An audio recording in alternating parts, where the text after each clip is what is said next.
Hi everybody, it's Kathleen again, and I'm here to show you how to make a Torta Pasqualina today. If you speak Italian, you already know what that means. If you don't, I want you to Google it and comment down below what it means. I will tell you what it is though. It is an egg pie with spinach and garlic. It is so delicious. It's very much like a quiche. And it has a puff pastry crust and a puff pastry top. So you know, since we're going to be cooking today, if you're going to be cooking along with me, you need to make sure that you have your parent or guardian's permission, because you are going to be using the stove and food products. You'll also have to make sure that you have all of these ingredients if you're interested in making this pie with me today. So get ready, here we go.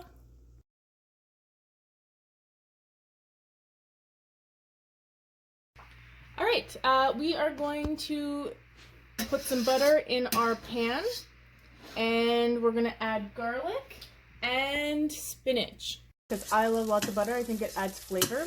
The recipe specifically calls for 1 tablespoon of unsalted butter. I'm using salted butter because that's what I have, and I think it tastes better anyway. I'm going to add 1 clove of minced garlic to my pan.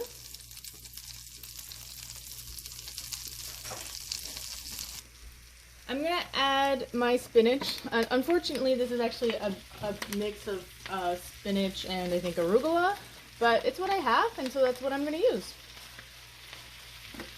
Here's about 2 pounds of spinach.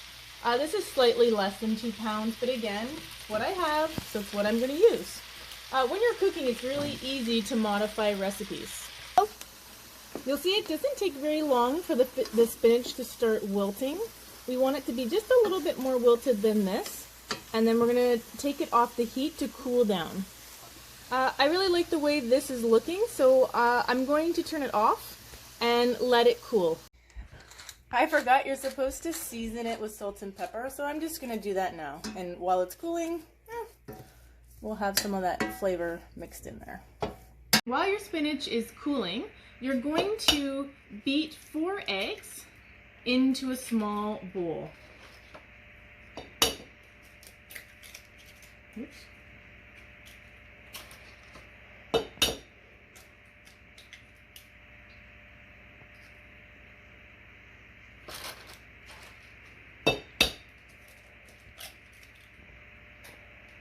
Oh, a good tip. I don't know if you've ever heard of this tip, but if you get a little piece of shell in your eggs, use the, oops, I just dropped a piece in there now. Use the 1/2 of the shell, and you can carefully pull it out. It works much better than trying to do it with your hands. All right, now that you have your 4 eggs beaten, you're gonna add your cheese. So here I have a mixture of mozzarella, 1 tablespoon of mozzarella and 1 tablespoon of grated Parmesan, like the kind of cheese that you would just put on your spaghetti. I didn't have time to go to the store to get like the fresh kind, so I'm just, you know, using what I have. You're also going to add in your breadcrumbs. So I'm using Italian seasoned breadcrumbs, and that's also 2 tablespoons.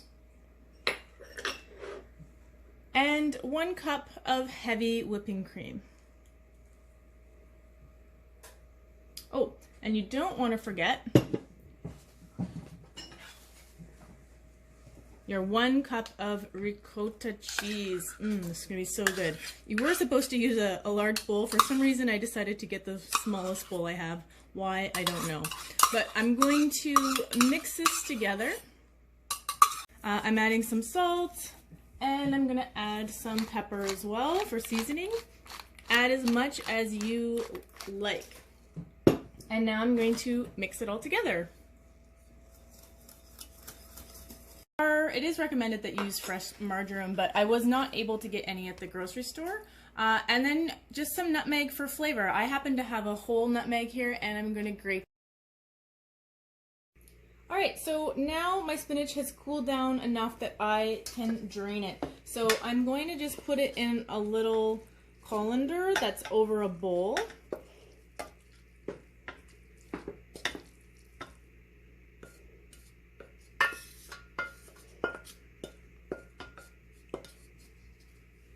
And I'm just going to start pushing it down to drain it. If you have an easier technique, let me know in the comments. I'd love to see what you come up with. Maybe something with cheesecloth.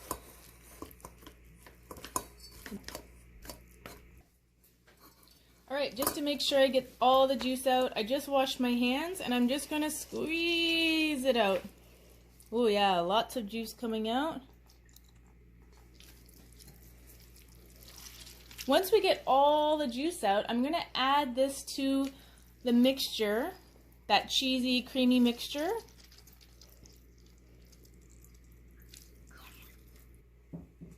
All right, I finished squeezing out the spinach and I put it on some paper towel just to get off any excess moisture, and I'm adding it back to the bowl.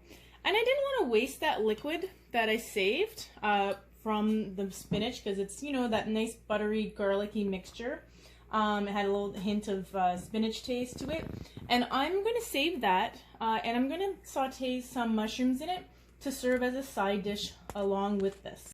Alright, so now we're ready to put our puff pastry into the bottom of our pan. I'm going to use a bowl about this big. I've sprayed it with some non-stick cooking spray. If you have oven-safe bowls that are this big or ramekins, that would also work as well, and you'd get about 4 servings. So let's put our dough, our pastry, into the pan.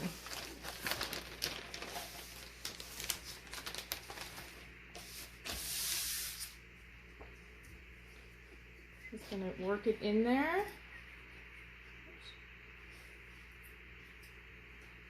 Just gently use like the knuckle part of your finger to press it in. You really don't want to break it, because if you break it, it's going to leak, right? Just press it in there. Here, it's going to overlap a bit. That's okay, because there's still not actually any hole there.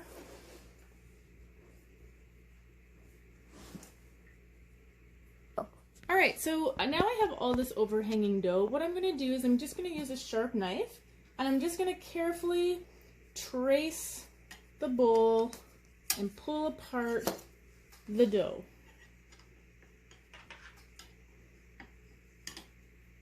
And then you can save this dough, and you could make some little turnovers with it, put some jam in, you could saute some fruits, add some sugar, and you can make nice little pies with them. Little hand pies.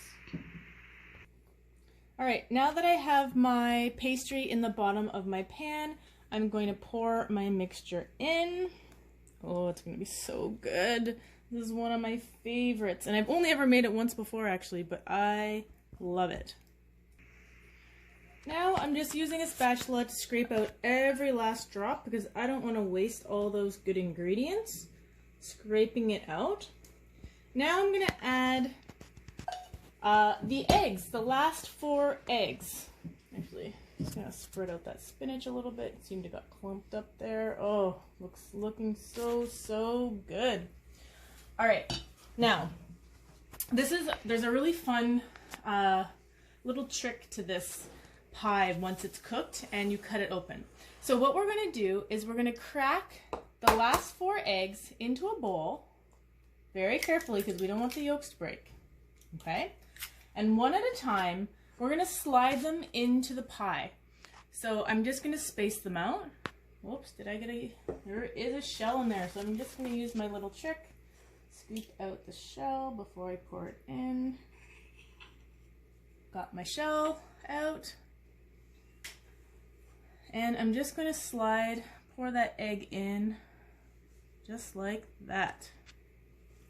If you were making individual pies, you would just put 1 egg per pie. I made this recipe, I actually doubled it. So there were 8 of these eggs at the end. And it was quite the showstopper. It was perfect for a big family dinner, or if you're having a little party at your house. Or if you have a potluck to go to and you really want to impress people, it's a really nice dish to bring. It's a lot like quiche, this dish. And I love quiche. Okay. I'm going to put the top pastry on the pie. So I'm just going to lay it over like this.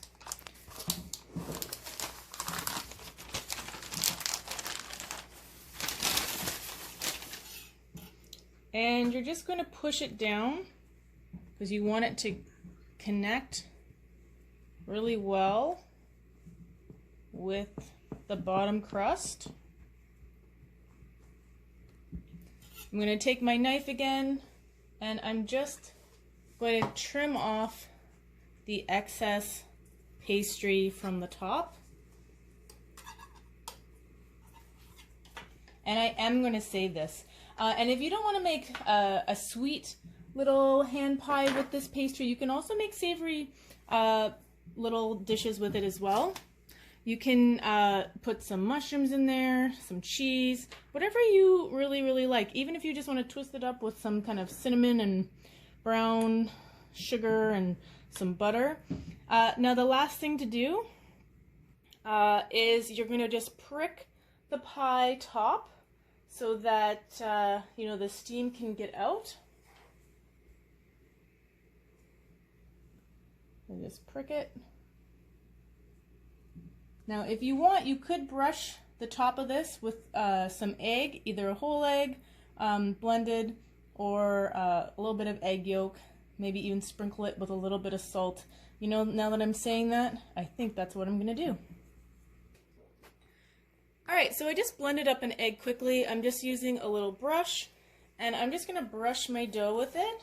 This will help add a little shine, makes it really nice and golden. My recipe didn't actually say to do this, but I've used a lot of puff pastry before in the past, and it's a really common thing to do with puff pastry. By the way, I thought of something else that would be really fun to do with that extra puff pastry that you might have. If you have any chocolate at home, you can make little pies, hand pies with the chocolate, and that will be so delicious. Alright, I'm going to save that scrambled egg so that I can use it for the other puff pastry or to just eat when I cook it later. Now I have something here, it's called fleur de sel, and it's really fancy salt. I love it. It's very like flaky, and you can use it in baking as well. I've decided I'm going to use that. I'm going to hold my hand about a foot above the pie, and I'm just going to sprinkle it over top because I don't want it to be overpowering. I just want a nice little extra something on the top. Will really add a nice bit of flavor there. I decided right before I put it in to stamp down the edges with a fork, and I'm just going to put it in the oven now. It's going to bake at 400 degrees for about close to an hour, 40 minutes to 50 minutes, until it's golden and everything inside has set. Alright, with a bigger container, it's going to take probably twice as long unless you're doing the small ones. Ooh, look how beautiful that looks. I'm going to test that it's done by sticking the knife in all the way down. It's coming out pretty clean. I think that means that it's done because I've checked it throughout the cooking time, and there were a couple times when it really still looked not set in the middle. So I'm just going to take it out, let it cool.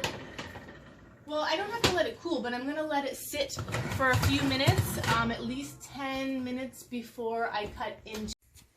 Alright, I'm just cutting up the Torta Pasqualina.